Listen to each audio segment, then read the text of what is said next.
What's up guys, JV2017 here with another Destiny tips and tricks video, and today we are covering another one of Bungie's little updates. I've been covering these a lot lately on my channel, and that's simply because there's been a ton of them. They've been releasing all kinds of news on their site, and they released this one yesterday. It's what they call an update preview, the Dark Below preview by the Destiny dev team. So if you'd like to read this for yourself, link in the description below. There's a lot of info in here, and a lot of people are not happy about what they did here. So we're going to go through everything, and I'm going to touch on that a little bit as well.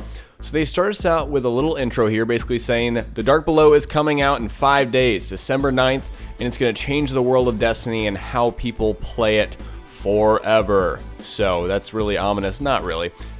Let's go ahead and get into the meat and potatoes of this update.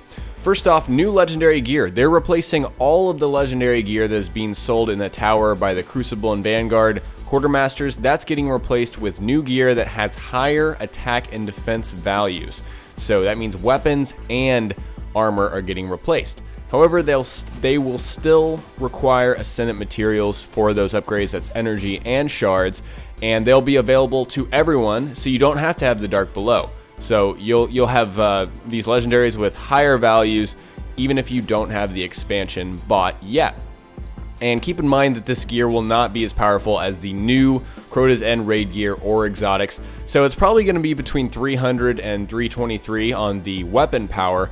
I'm not really sure about the armor. I think it really depends. So next section here, new rank commendation. So what they're doing here is they're making you have something called a commendation before you can buy items now. So they have Crucible or Vanguard commendations. You can see the nice big pictures there, and they are received by getting a reputation reward package for getting a new rank.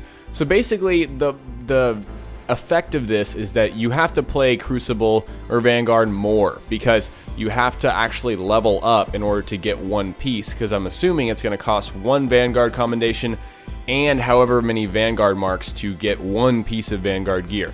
So it's kind of making you play a little more for this stuff, but honestly, this kind of gear, it's going to be probably useful for the first week for a lot of you guys that are going to be playing a lot of Dark Below, because the raid is going to be available immediately. I'll get to that in a bit. So next up, this is what everyone is very up in arms about. It's exotic talent changes. So as part of the December 1st update that I covered, last two videos, exotic armor and weapons no longer require the Ascendant materials for upgrades. They just don't have them. The final power node, the one that gets you to the maximum amount of power for whatever gear you're using, requires what's called an Exotic Shard. You can see the very nice picture there, and you can get one by either dismantling an unwanted exotic, which is kind of I don't dismantle any exotics, or you can buy this shard from Xur for 7 strange coins. And so that's the change they made for that. That's how you upgrade your exotics all the way now. You don't need that Ascendant material anymore. So they go a little more in depth with new exotic upgrading.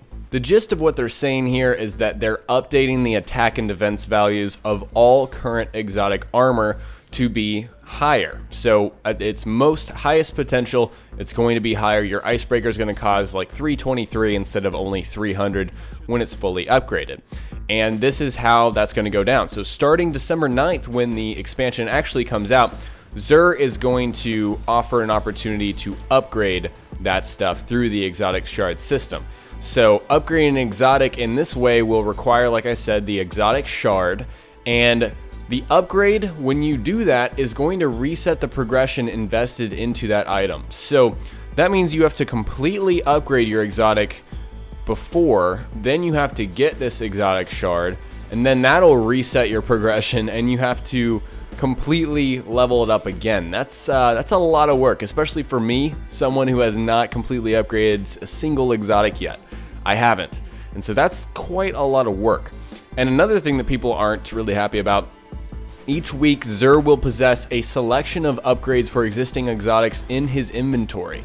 So that means you have to wait until the exotic you want to upgrade shows up with Xur. Like, I don't know how they decide which exotics show up, but you have to wait on Xur, and that's really a frustrating thing, especially if you spent all this time, going for one thing, and then oh no, Xur doesn't have it this week. It's just kind of sets it up for some frustrating times for a lot of people. And again, like I said, that's what a lot of people are really frustrated about. Next up is Crucible Changes. I don't really spend a lot of time in this because I don't play a lot of Crucible. Obviously, I'm playing that right now. I pretty much just play it for gameplay for these kinds of videos. So, the first expansion will include 2 new exclusive competitive playlists. They don't tell us what they are. The new arenas are Pantheon, Skyshock, and the Cauldron, and they'll be in the new map rotation, so they're added into that.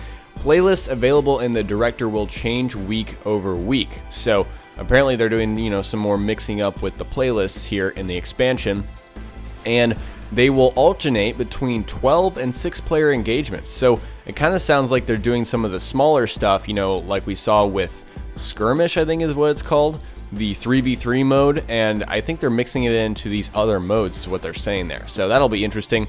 And map rotation will alternate between focusing solely on the new expansion arenas and including the original mix-up. So there's probably going to be a Dark Below, you know, playlist, and that'll vary between the player size, and there will be an overall playlist as well to choose from. So that sounds pretty cool, actually. I like what they're doing there, mixing it up a little bit more.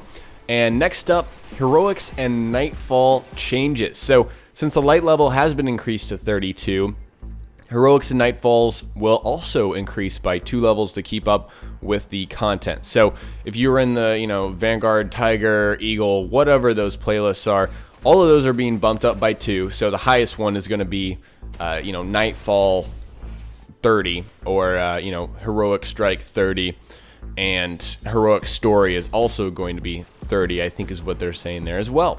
Finally, they talk about the raid. So, Crota's End will unlock on day 1, December 9th, 5 days away, and players at light level 30 can lead a fire team immediately upon release. I think that implies that you need a level 30 to even start this thing. So that's definitely an interesting change. Before, it was not like that. You could enter the Vault of Glass at a level that, you know, didn't even make sense, you know, very low. But now you have to be light level 30 to enter it, I think. I think that's what they're saying there. And the reward system in Crota's End will address issues that people were complaining about in the Vault of Glass.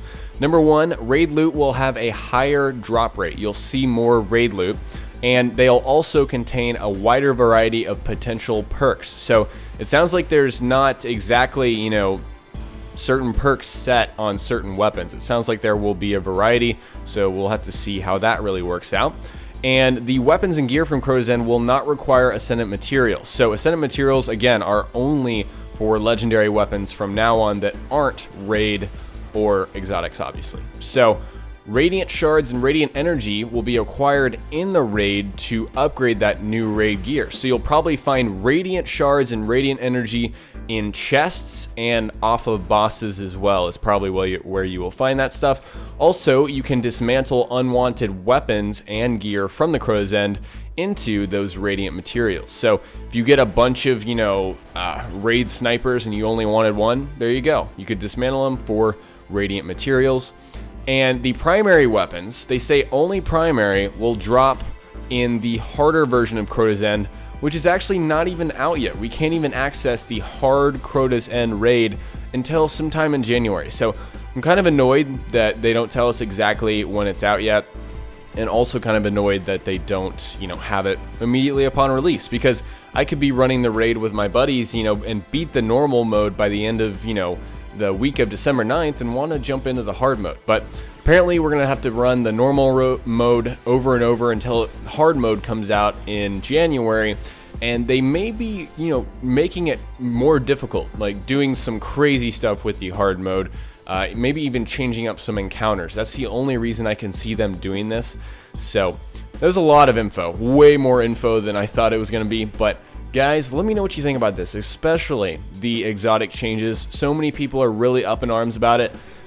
It sucks, especially for people that play a lot of Destiny. It sucks, you know, that they're forcing everyone to re-upgrade their stuff, and it just doesn't seem fair. So let me know what you guys think in the comment section below. If you learned something new from this video, remember to hit that like button. I'd really appreciate it. Also, don't forget you can subscribe to my channel for more Destiny videos in the future. Talk to you guys next time. Peace.